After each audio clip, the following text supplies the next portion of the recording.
90편. 주여, 주는 대대에 우리의 거처가 되셨나이다.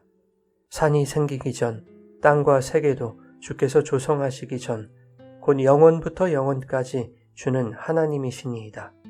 주께서 사람을 티끌로 돌아가게 하시고 말씀하시기를 너희 인생들은 돌아가라 하셨사오니 주의 목전에는 천년이 지나간 어제 같으며 밤의 한순간 같을 뿐임이니이다. 주께서 그들을 홍수처럼 쓸어가시나이다. 그들은 잠깐 자는 것 같으며 아침에 돋는 풀 같으니이다. 풀은 아침에 꽃이 피어 자라다가 저녁에는 시들어 마르나이다. 우리는 주의 노에 소멸되며 주의 분내심에 놀라나이다. 주께서 우리의 죄악을 주의 앞에 놓으시며 우리의 은밀한 죄를 주의 얼굴빛 가운데 두셨사오니 우리의 모든 날이 주의 분노 중에 지나가며 우리의 평생이 순식간에 다하였나이다.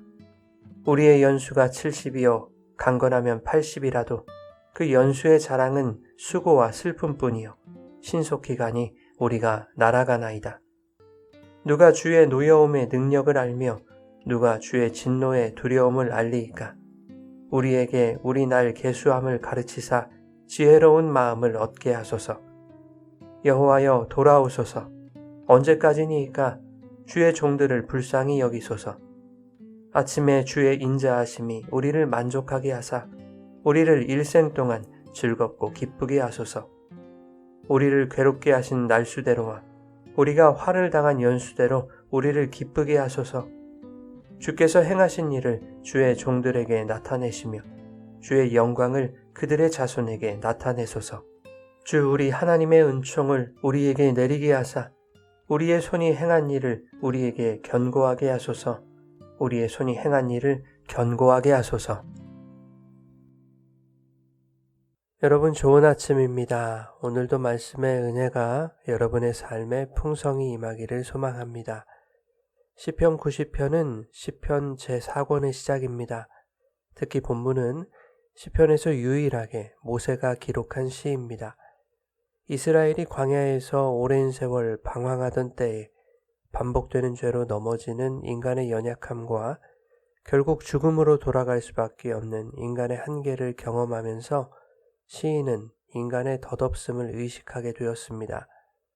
그러나 시인은 이 모든 것이 인간의 맹목적인 운명이 아니라 그 배경에 온 세상 만물을 창조하신 하나님이 있다는 것을 깨닫고 하나님께 질문하며 기도하고 있는 내용입니다. 1절부터 6절은 영원하신 하나님 앞에 서 있는 인간의 유한성과 한계성을 인정합니다. 먼저 1절의 시인은 주님이 우리의 대대의 거처가 되셨다라고 말합니다. 이스라엘은 광야를 떠돌면서 임시 거주지인 장막에서 생활했습니다.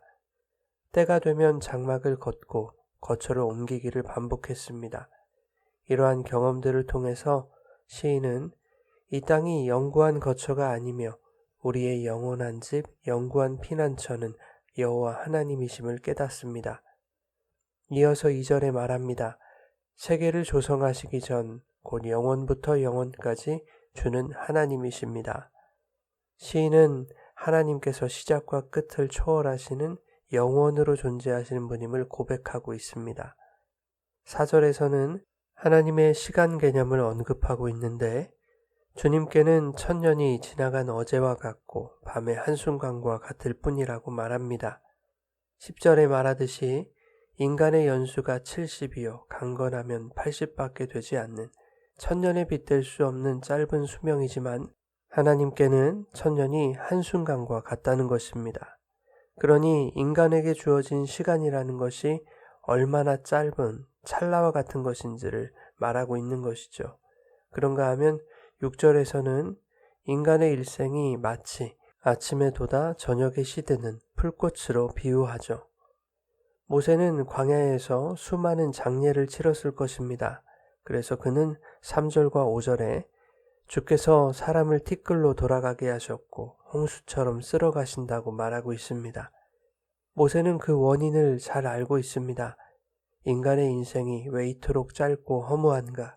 그것은 인간의 불신앙과 불순종, 즉 죄에 대한 하나님의 진노임을 7절에 말하고 있습니다. 그리고 8절에 주께서 우리의 죄악을 주의 앞에 놓으시며 우리의 은밀한 죄를 주의 얼굴빛 가운데 두셨다고 말합니다.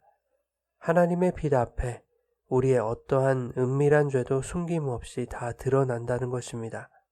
9절에 그러한 인간들은 하나님이 숨 한 번 고르실 시간에 사라질 존재에 불과하다고 말합니다.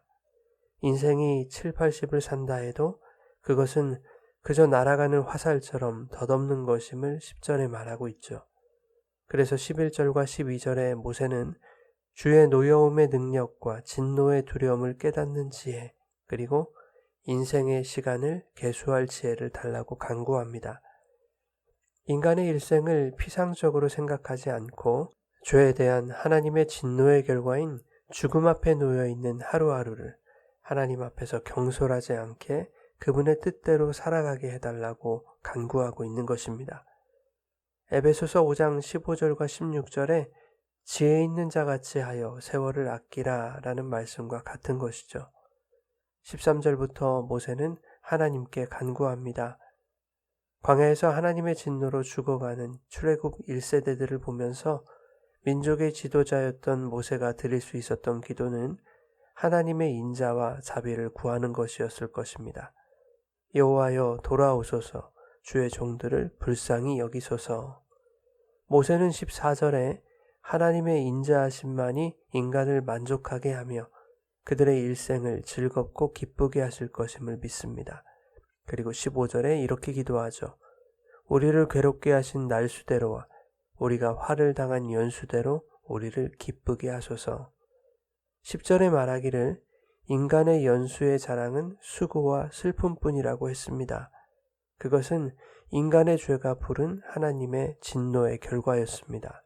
그러나 모세는 죄에 대한 노여움의 능력이 하나님에게서 나온 것이라면 반대로 수고와 슬픔뿐인 인간의 연수를 기쁘게 하실 능력도 하나님께 있음을 믿으며 주 안에 있는 즐거움과 기쁨을 간구하고 있는 것입니다.